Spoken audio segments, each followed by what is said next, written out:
Porsche Boxster S. Here it is, and doesn't it look proud?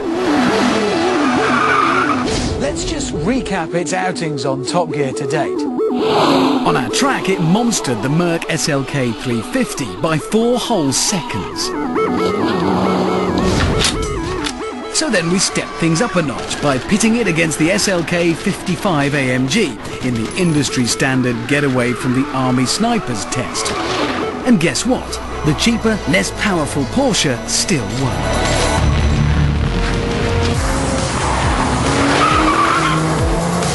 You only have to drive one of these things for 5 minutes to understand just why it's so good. Everything about it is precise and accurate. It's a laser surgery kind of engineering. It's just up there.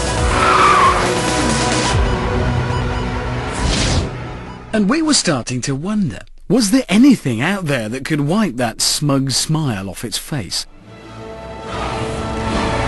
Well, if anyone can, it's the BMW M Division. They are the SAS of BM's engineers. And this is their latest creation, the Z4M.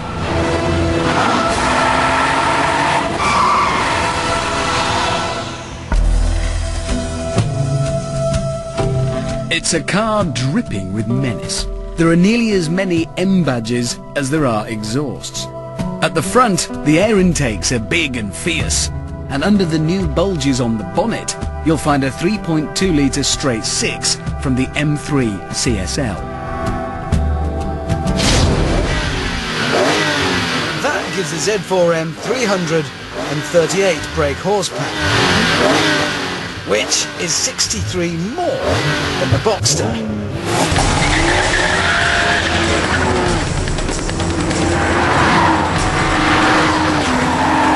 And now I'm pulling away.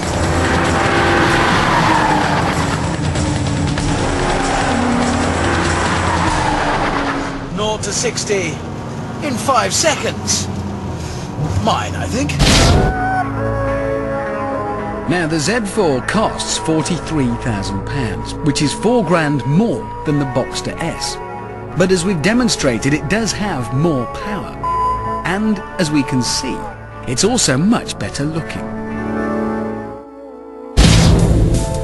Now to make a great car, you can't allow compromise. And at BMW, the M Division do as they please. So in this car, they've thrown out the fancy electronic power steering for a more old-fashioned system that they prefer.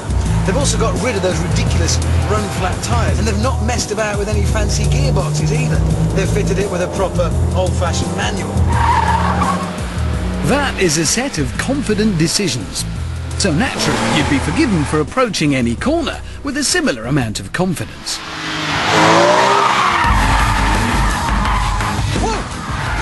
Understeer! Bloody hell! I was not expecting that. The Z4M is in fact a bit of a handful. Nothing like old Smarty Pants here. Same corner, same me, just behind a different wheel. In we go.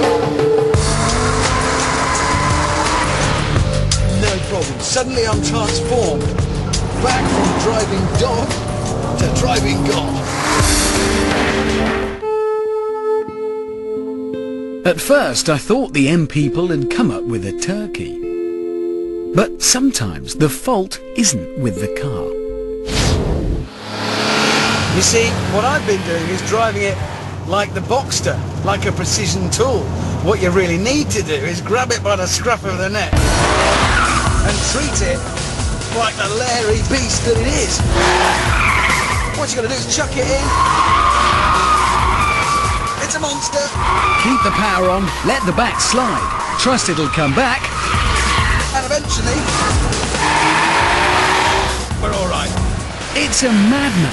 And whereas the Boxster flatters your ego, this thrills you in the most primeval way. You see, all the recent M cars, the M5, the M6, they've all been crammed full of technology. They've had amazing gearboxes with 11 settings. And I got into this car expecting more of the same. But for this, what the M people have done is serve up Fred Flintstone's car. If I may take a moment. This is a Gordon Ramsay recipe. It is monkfish wrapped in Grand Reserve Parma ham on a bed of Savoy cabbage and vegetables in a cream reduction.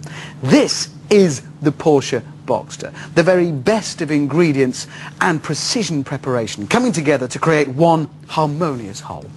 Then we come to the BMW. This is the Red Naga chili. On the chili Richter scale, it measures at just under 1 million heat units. You can't handle this with bare skin, you have to wear gloves. You don't chop it up and put it in your food, you just touch it against the ingredients, and that's enough. This is your BMW Z4M.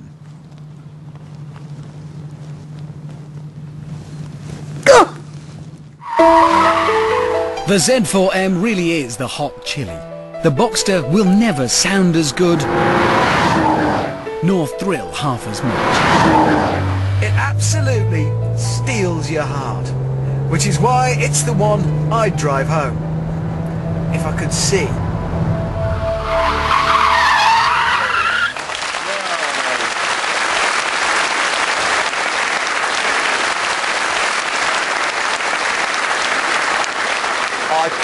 I couldn't agree with you less. What? I drove this and I thought it was woolly and soft and actually a little bit boring. No, that's on the road. Take it on the track and it's a completely different beast. It makes your eyes water. It does. No, we're just not going there, okay? Because now we're going to find out how good it really is on the track, because it's time to put it in the hands of our tame racing driver. Some say his ears have a paisley lining. And he's been banned from the Chelsea Flower Show. All we know is he's called the Stig. And he's off! Bucket loads of wheel spin off the line there. It's like an unleashed beast, this car. Up to the first corner. Now it's looking a bit snappy on the way in, but Stig has wrestled it into submission. Punches smartly out the other side there. La toilette non funziona. The toilet doesn't work. Into Chicago now, nice and smooth on the way in. Entry speed judged to perfection. He's squeezing on the power, booting it out and letting the tail run wide. Hammerhead. If you haven't got the Z4 by the scruff here, it's all over the shop, but Stig's got that covered, removing all chance of understeer by firmly depressing his right hoof. Non parlo italiano. I don't speak Italian. So 4 weeks on and apparently he hasn't absorbed a word. Now down towards follow through. Come on, Stig. Really let the monster loose here. Oh, that looked fast! Just 2 corners left. Hard on the brakes. Very neat through there. Only Gambon left to take. Here we go. He flicks it sideways and across the line. Okay. In 1 minute 26 exactly, which means it goes on the board. Where is it? Just there, which means it's actually faster than a Porsche Cayman, a Ferrari 575 and an Aston Martin Vanquish. See? Told you. Brilliant car.